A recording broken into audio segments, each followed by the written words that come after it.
برطانیہ جو کہ ایک سپر پاور آپ لوگ کہہ سکتے ہیں، اور ایک جیتا جاگتا ملک ہے اور ایک ترقی یافتی ملک ہے، وہاں پہ 45 سرکاری گاڑیاں ہیں۔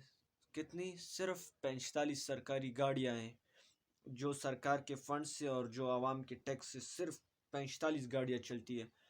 اور آپ کے پاکستان میں ایک کم 70,000 گاڑیاں سرکاری پیٹرول سے اور سرکاری خزانوں سے چلتی ہیں، اور ایک کم 70,000 گاڑیاں ہیں پاکستان کی، اور ان کے لیے ہر ماہ 400 لیٹر پیٹرول میرے اور آپ کے ٹیکس سے ادا کیا جاتا ہے۔ تو آپ سوچیں کہ وہ ترقی یافتہ ملک اور ہم دن بدن غرق ہوتے جا رہے ہیں، تو کیوں؟ وجہ یہی ہے، ہمارے ٹیکسوں سے یہ لوگ سرکاری گاڑیوں میں، اور ہمیں خود پیٹرول نہیں ملتا، لیکن ان کی سرکاری گاڑی میں ایک بھی ایسا نہیں سنا کہ پیٹرول مہنگا ہو گیا تو سرکاری گاڑیاں نہیں چلے گی۔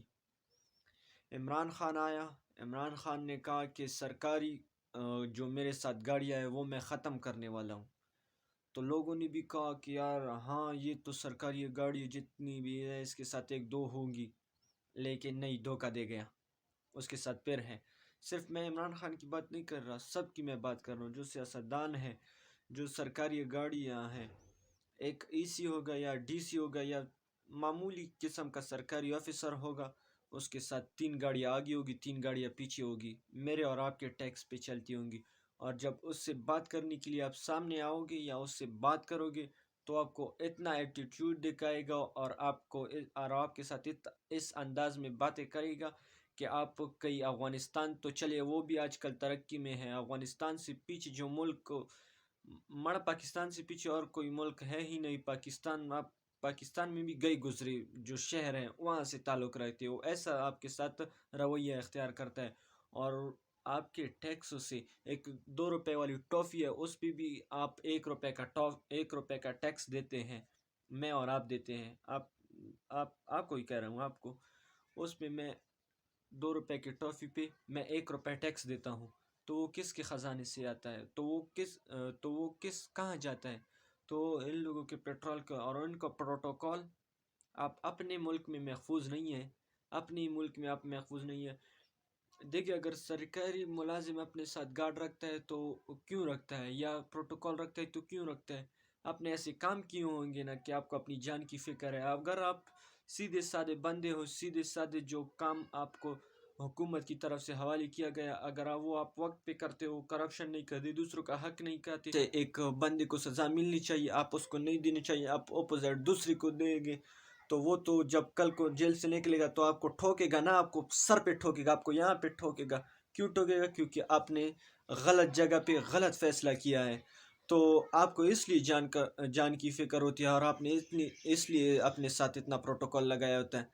تو دیکھیں، ابھی ڈرنا تو آپ کو ہے، کیوں آپ غلط فیصلے کرتے ہو، کیوں آپ غلط کام کرتے ہو؟ جب آپ غلط کام نہیں کرتے، سیدھے سادے ہوگے، تو آپ پروٹوکول کو نہیں، آپ بائک پہ جاؤ گے، بائک پہ آپ کو اپنی جان کی فکر نہیں ہوگی، آپ کو لوگ مثال کہیں گے کہ یہ ایک مثال بن گیا ہے۔ یورپ میں جو ان کا پریزیڈنٹ ہوتا ہے وہ سائیکلوں پہ جاتے ہیں، کیوں جاتے ہیں؟ کیونکہ ان کے قانون، ان کے ایسے کام ہوتے ہیں، انصاف کے کام ہوتے ہیں۔ اگر پہلے آپ میرے ساتھ نا انصافی کرو گے تو چلے مجھے عمر قید ہو جائے گی، میں کب تو نکلوں گا نا، کئی ضمانتیں کر کے نکلوں گا، تو پھر کیا کہتے ہو کہ آپ نے میری زندگی خراب کی، آپ نے میرا فیوچر خراب کیا، تو آپ کو کوئی چھوڑے گا؟ تو آپ خود پروٹوکول رکھیں گے۔ لیکن آپ کو یہ پتہ نہیں ہے کہ لوگ، اگر آپ ہسٹری چیک کر لیں، ان کے ساتھ لاکھوں کی فوج ہوتی ہے، لاکھوں کی فوج ہوتی ہے، اور لاکھوں کا پروٹوکول ہوتا ہے، لاکھوں بندوں کا پروٹوکول ہوتا ہے، ہزاروں ان کے گارڈز جو گنرز ہیں ان کے ساتھ گنز بھی ہوتے ہیں، اسلحے بھی ہوتے ہیں، لیکن پھر بھی اسے مارا جاتا ہے، کیوں؟ یہ بھی تو آپ ایک بڑا سوالیہ نشان ہے۔ تو اگر ہم ایسی 100 ویڈیو بنا لیں تو عوام پھر تو نہیں جاگے گی، لیکن جس کے ساتھ نا انصافی ہوگی وہ اپنا انصاف جس طریقے سے بھی ہوگا لے گا، انشاءاللہ ضرور لے گا۔ آج کل ایسے بہت کم لوگ رہ گئے کہ وہ کہتے ہیں کہ اللہ تعالیٰ پہ چھوڑ دیں گے، نہیں، خود لیں گے آپ سے، یہی پہ موقع ہے، آپ سے یہی پہ انصاف لیں گے۔ تو اس کے ساتھ مجھے دیجیے گا اجازت، والسلام۔ اور جس کو یہ ویڈیو اور یہ باتیں بری لگی تو اس میں یہ کمیاں ہیں تو اپنی کمیاں خود دور کرو، ہماری باتیں تو آپ کو بری خود لگے گی کیونکہ آپ میں کمیاں ہے۔ السلام علیکم۔